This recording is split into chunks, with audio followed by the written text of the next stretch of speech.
BJP প্রধানের ভারত সফর নিয়ে গোপনীয়তা, সোশ্যাল মিডিয়ায় সমালোচনার ঝড়।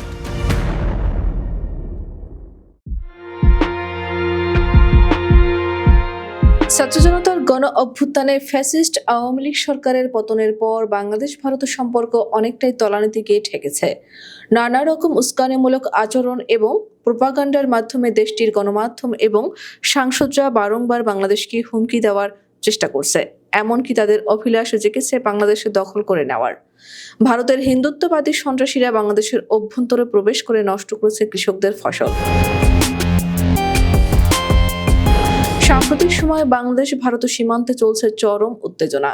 বিএসএফ আন্তর্জাতিক আইন অমান্য করে বাংলাদেশ ভূখণ্ডে সাউন্ড গ্রেনেড সহ বিভিন্ন আগ্নেয়াস্ত্র ব্যবহার করেছে। ইতিমধ্যে শূন্যরেখায় কাঁটাতারের বেড়া সহ নানা রকম অযৌক্তিক কার্যক্রম পরিচালনা করছে বিএসএফ।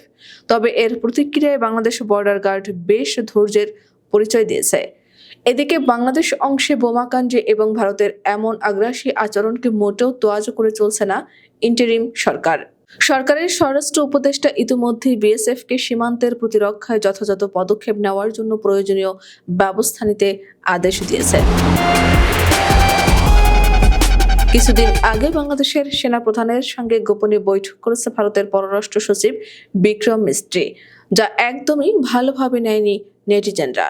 তখন অনেকেই বিভিন্ন মাধ্যমে প্রশ্ন তুলেছিল, সেনাপ্রধানের সঙ্গে গোপন বৈঠকের কি আবশ্যকতা রয়েছে, যেখানে বাংলাদেশে এত ছাত্র জনতাকে হত্যা করে হাসিনা দেশ থেকে পালিয়ে ভারতে অবস্থান নিয়েছে এবং ভারত সরকার হাসিনাকে সব রকম সাহায্য সহযোগিতা করে যাচ্ছে।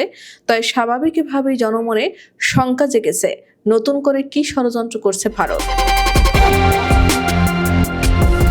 এবার যেন সেই উত্তেজনার পারদে বিস্ফোরণ ঘটালো ভারতীয় media Hindustan Times.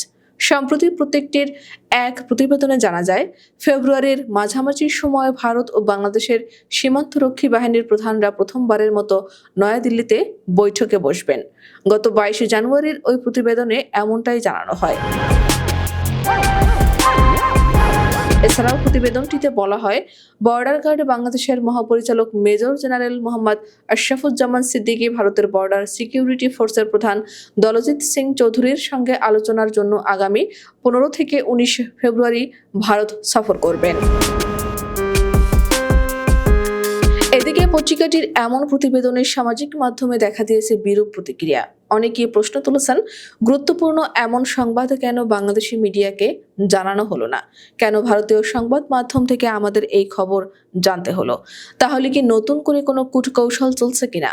Social handle x এ নিউজটি শেয়ার করে একজন লিখেছেন, বিজেপি কি ভারতের সাথে লিয়াজু করে চলছে?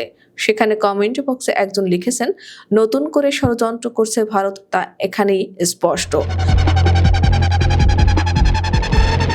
এছাড়া সামাজিক যোগাযোগ মাধ্যমে ফেসবুকে রাফিদ নামে একজন লিখেছেন, বিজিবি কি ঘুমায় নাকি ঘাস কাটে?